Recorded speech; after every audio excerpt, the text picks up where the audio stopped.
I'm Patty Limmery, and I'm building the Monroe one-story with Shaw Homes.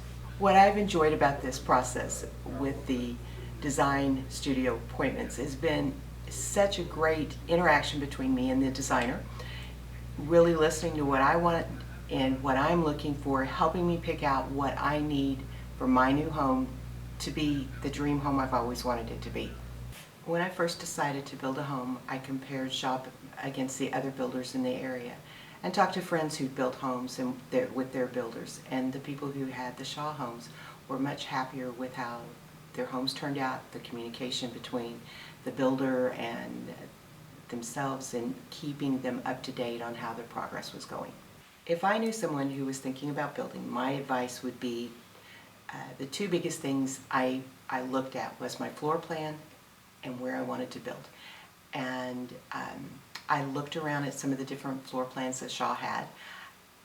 I love the parade of homes because you had that opportunity and I could truly compare apples to apples because the homes were already finished. You could look at the neighborhoods. And then once I figured out my floor plan I really liked, then it was where did I want to build. And it took me a little longer to figure out where I wanted to build.